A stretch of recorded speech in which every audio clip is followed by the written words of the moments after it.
ఢిల్లీలో కాలుష్యం మరింత ప్రమాదకర స్థాయికి చేరుకుంది. AQI లెవెల్స్ మరింత ప్రమాదకర స్థాయికి చేరుకోవడంతో తీవ్ర ఆందోళన వ్యక్తమవుతోంది. ముఖ్యంగా పిల్లలు, వృద్ధుల ఆరోగ్యంపై తీవ్ర ప్రభావం ఉంటుందని భయపడుతున్నారు. కాలుష్యం హాట్స్పాట్లో మిస్ట్ టెక్నాలజీ ప్రవేశపెట్టింది ఢిల్లీ ప్రభుత్వం.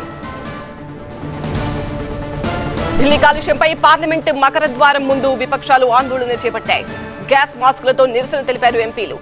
ఢిల్లీ గ్యాస్ ఛాంబర్లా మారుతోందని, అవసరమైతే పార్లమెంటు సమావేశాలను వాయిదా వేయాలని విపక్ష ఎంపీలు డిమాండ్ చేస్తున్నారు.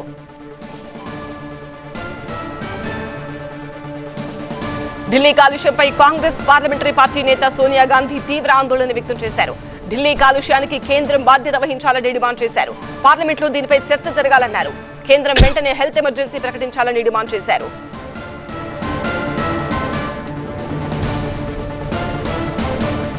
सरकार की जिम्मेदारी बनती है कि वे कुछ करें। छोटे छोटे बच्चे हमारे वाले मर रहे हैं, बुजुर्ग लोग मैं जैसी बहुत सारे हैं, उनके लिए भी मुश्किल है. ఢిల్లీలో కాలుష్యానికి హాట్స్పాట్గా మారిన ప్రాంతాల్లో మిస్ట్ టెక్నాలజీని ఉపయోగిస్తున్నట్టు సీఎం రేఖా గుప్తా వెల్లడించారు. త్వరలో అన్ని ప్రాంతాల్లో ఈ టెక్నాలజీ ఉపయోగిస్తామన్నారు. ऐसे अपने 9 हॉटस्पॉट के आसपास का जितना एरिया है वहाँ सभी जगह जहाँ पे मैक्सिमम हॉटस्पॉट क्या है, हॉटस्पॉट है कि जहाँ सबसे ज़्यादा प्रॉब्लम है, पॉल्यूशन जहाँ पे सबसे सीवियर है, तो उन सभी जगहों पर हम इस मिस्ट पोल को लगा रहे हैं, उसके पूरी अरेंजमेंट कर रहे हैं और उसके साथ साथ अब इसको विस्तृत प्लान बनाते हुए दिल्ली के हर कोने में इसको ले जाने के लिए काम करेंगे. एक अच्छा रिजल्टफुल एक्ट ये रहेगा.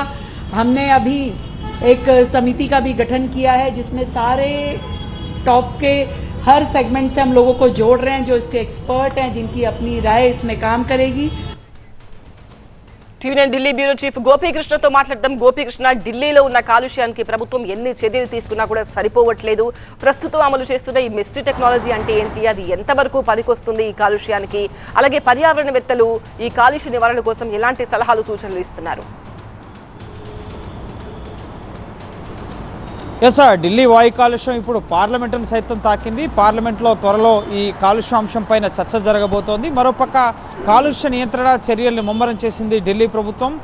ఇటు ఆటోమేటిక్ మిస్ట్ స్ప్రింక్లర్లతో రోడ్లపైన నీటిని వెదజల్లుతూ ఈ టెక్నాలజీ ద్వారా ఇటు ఈ కాలుష్యాన్ని కట్టడి చేసేందుకు ప్రయత్నిస్తుంది. అందులో భాగంగానే ముఖ్యంగా హాట్స్పాట్స్ ప్రాంతాల్లో ఈ విధంగా స్ప్రింక్లర్స్ మీరు చూస్తున్నారు, వీటినే మిస్ట్ స్ప్రింక్లర్స్ అంటారు. ఆటోమేటిక్ స్ప్రింక్లర్స్ రోడ్డుకి డివైడర్ పైన ఉన్న ఎలక్ట్రిక్ పోల్స్కి ఈ స్ప్రింక్లర్స్ని అమర్చడం జరిగింది. కింద నుంచి వాటర్ పైప్ లైన్ ఉంటుంది. సో ఆ వాటర్ పైప్ లైన్ ద్వారా వాటర్ అనేది ఇటు ఆ స్ప్రింక్లర్స్ తీసుకోవడం జరుగుతుంది. ఆ స్ప్రింక్లర్స్ నుంచి చిన్న చిన్న రేణువులు, తుంపర్లు, బిందువులు, చిన్న చిన్న బిందువులతో ఆ స్ప్రింక్లర్స్ అన్నీ కూడా ఈ డస్ట్ని కంట్రోల్ చేసే విధంగా రోడ్డుపైకి ఆ నీటి రేణువులన్నీ కూడా ఆ నీటి బిందువులన్నీ కూడా స్ప్రింకిల్ చేయబడడం జరుగుతుంది. దాని ద్వారా వాహన కాలుష్యం ఏదైతే ఉందో అదంతా కూడా ఇటు రోడ్డు పైన ఏదైతే డస్ట్ కానీ అలాగే వాహనాల నుంచి వచ్చే పొల్యూషన్ కానీ వీటంతా కూడా కంట్రోల్ చేసే విధంగా ఈ మిస్ట్ స్ప్రింక్లర్స్ని ఏర్పాటు చేయడం జరిగింది. 10 నిమిషాలకు ఒకసారి ఈ స్ప్రింక్లర్స్ ఆన్ అవుతాయి.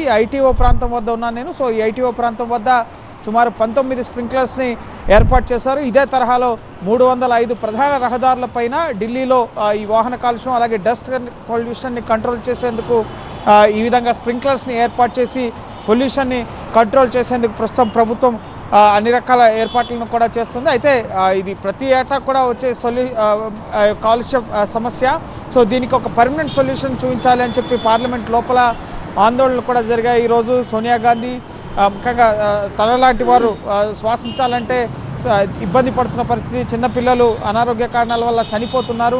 సో దీనికి ఇది రాజకీయాలకు సంబంధం లేని విషయం. ప్రభుత్వం ఏ నిర్ణయం తీసుకున్నా దానికి విపక్షాలు మద్దతు ఇస్తాయి అంటూ కూడా ఇటు పొలిటికల్ పార్టీస్ నుంచి కూడా ఈ కాలుష్య అంశం పైన చర్చ జరగాలి, ప్రభుత్వం దీనిపైన చర్యలు తీసుకోవాలని చెప్పి కోరుతున్న పరిస్థితి ఉంది. సో ఓ పక్క గ్రాప్ 1, గ్రాప్ 2, గ్రాప్ 3 అలాగే ఆర్టిఫిషియల్ రెయిన్స్, ఇటు స్మాగ్ టవర్స్ అలాగే స్మాగ్ గన్స్ ఏర్పాటు చేయడం, అలాగే రోడ్లపై నీటిని చల్లడం, ఈ విధంగా ఇప్పుడు ఈ మిస్ట్ టెక్నాలజీ తోటి కాలుష్యాన్ని కట్టడి చేసేందుకు ఢిల్లీ ప్రభుత్వం ప్రయత్నాలు చేస్తున్న పరిస్థితి. సో చూడాలి మరి పర్మనెంట్ సొల్యూషన్ కోసం కేంద్ర ప్రభుత్వం ఎటువంటి చర్యలు తీసుకుంది. పార్లమెంట్లో బీఎస్సీలో దీనిపైన చర్చ జరిపి దీనికి సమయాన్ని కేటాయించడం జరుగుతుంది. సో పార్లమెంట్లో కూడా ఈసారి పొల్యూషన్ పైన చర్చించి దానికి ఒక పర్మనెంట్ సొల్యూషన్ కల్పించే దిశగా కేంద్ర ప్రభుత్వం ఎటువంటి చర్యలు తీసుకుంటుందనేది మనం వేచి చూడాలి.